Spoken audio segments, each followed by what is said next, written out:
कांग्रेस ने भुलाया था अमर बलिदान, अब मोदी सरकार ने लौटाया सम्मान।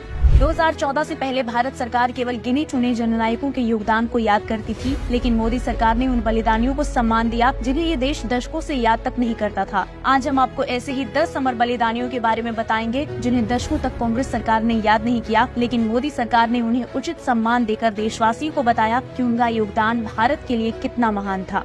साहिबजादे जोरावर और साहिबजादे फतेह सिंह। 2022 में मोदी सरकार ने 26 दिसंबर को साहिबजादे जोरावर सिंह और साहिबजादे फतेह सिंह की शहादत की याद में वीर बाल दिवस मनाने की घोषणा की। इससे पहले बहुत कम लोग ही जानते थे कि सिखों के 10वें गुरु गोविंद सिंह के बेटों को धर्म नहीं बदलने के कारण दीवार में चुनवा दिया गया था। रानी कमलापति। हबीबगंज रेलवे स्टेशन का नाम बदलने से पहले शायद ही कोई रानी कमलापति को जानता हो, लेकिन 2021 में मोदी सरकार ने जब भारत के वर्ल्ड क्लास स्टेशन का नाम इसी रानी के नाम पर रखा, तब से हर कोई जान गया कि रानी कमलापति भोपाल की पूर्ण रानी थी। लासित बोरफुकन। लासित बोरफुकन को पूर्वोत्तर का शिवाजी भी कहा जाता है, जिन्होंने युद्ध में कई बार मुगलों को धूल चटाई। लासित ने असम के गुवाहाटी से मुगलों को खदेड़कर कब्जा कर लिया था। 1671 में हुए सरायघाट के युद्ध में लासित की अगुवाई में छोटी सी अहोम आर्मी ने मुगलों के छक्के छुड़ा दिए। लासित बोरफुकन की 400वीं जयंती के मौके पर पीएम मोदी ने उन्हें याद करते हुए लासित बोरफुकन असम्स हीरो हु हॉटल द मुगल्स नामक पुस्तक का विमोचन किया था। भगवान बिरसा मुंडा।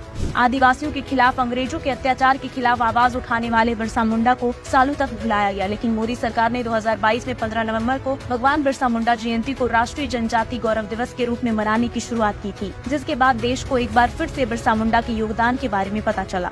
अल्लूरी सीताराम राजू। देशवासी इन्हें हमेशा एक निडर क्रांतिकारी के रूप में याद करते रहेंगे, जो एक आदिवासी ना होकर भी आदिवासी के अधिकारों और स्वतंत्रता के लिए लड़े। अल्लूरी सीताराम राजू 18 की उम्र में सन्यासी बन गए थे और जंगल पहाड़ों पर रहते थे। आदिवासी उन्हें अपना गुरु मानने लगे थे। 1922 से 24 तक वो आदिवासी के न्याय के लिए लड़ते रहे। अंग्रेजों ने अल्लूरी को पकड़कर लाने वाले पर 10,000 का इनाम भी रखा था। महान वनवासी स्वतंत्रता सेनानी अल्लूरी सीताराम राजू की 125वीं जयंती पर पीएम मोदी ने भीमावरम पार्क में 30 फुट ऊंची कांस्य प्रतिमा का अनावरण कर उन्हें श्रद्धांजलि दी। रानी चेन्नम्मा। झांसी की रानी की तरह ही रानी चेन्नम्मा, जिन्हें कर्नाटक की लक्ष्मीबाई कहा जाता है, वो पहली भारतीय शासक थी जिन्होंने ब्रिटिश ईस्ट इंडिया कंपनी के खिलाफ सशस्त्र विद्रोह किया। भले ही अंग्रेजों की सेना के मुकाबले उनके सैनिकों की संख्या कम थी और उनको गिरफ्तार किया गया, लेकिन ब्रिटिश हुकूमत के खिलाफ बगावत का नेतृत्व करने के लिए देशवासी हमेशा उन्हें याद रखेंगे। मोदी सरकार ने कर्नाटक की लक्ष्मीबाई रानी चेन्नम्मा को श्रद्धांजलि अर्पित की। गोविंद गुरु। राजस्थान और गुजरात की सीमा पर बांसवाड़ा में गोविंद गुरु की छवि किसी भगवान की तरह है। भील आदिवासी और बंजारा समुदाय के लोगों में गोविंद गुरु का दर्जा बहुत ऊंचा है। इन्होंने आदिवासी के लिए अंग्रेजों के खिलाफ भगत आंदोलन शुरू किया था। जलियांवाला बाग कांड की तरह 1913 में मानगढ़ पहाड़ी पर भी नरसंहार हुआ था। उन्हीं वीर बलिदानों की याद में पीएम मोदी ने मानगढ़ पहाड़ी पर स्मृति वन बनाया है। तिलेश्वरी बरुआ। देश की सबसे कम उम्र 12 साल की किशोरी शहीद तिलेश्वरी बरुआ, जिनको दुर्भाग्य से 8 दशक बाद इतिहास में जगह मिली। 2023 में असम की हिमंत बिस्वा शर्मा सरकार ने ढेकवाजुली पुलिस स्टेशन को विरासत घोषित किया, जहां बरुआ वीर गति को प्राप्त हुई थी। तिलेश्वरी ने स्वतंत्रता सेनानियों के साथ मिलकर एक पुलिस स्टेशन पर तिरंगा फहराने का प्रयास किया था। इस दौरान उन्हें गोली मार दी गई थी। नानाजी देशमुख।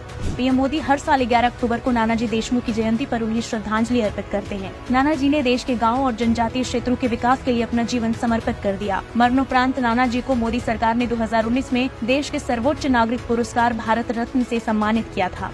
लक्ष्मण नायक। यदि सूर्य सत्य है और चंद्रमा भी, तो ये भी उतना ही सच है कि एक दिन भारत स्वतंत्र होगा। जनजातीय समाज के गौरव और ओडिशा के मलकानगिरी के गांधी वीर लक्ष्मण नायक के ये शब्द आज भी आंख भर देते हैं, लेकिन दुर्भाग्य से इन्हें भी इतिहास में दरकिनार किया गया। लेकिन पीएम बनने के बाद मोदी ने ओडिशा जाकर नायक की पीढ़ी परिवारों से खुद जाकर मुलाकात की और वीर लक्ष्मण नायक को सच्ची श्रद्धांजलि अर्पित की। वामपंथी इतिहासकारों ने लुटेरे आक्रमणकारियों, मुगलों और क्रूर अंग्रेजों के बारे में तो खूब लिखा, जिसे कांग्रेस की सरकारों ने फॉलो किया, लेकिन इस देश के अमर बलिदानियों के महान योगदान को भुला दिया गया। लेकिन मोदी सरकार ने 9 सालों में ऐसे अनेक जननायकों को याद किया और उनके योगदान के बारे में देशवासियों को बताया।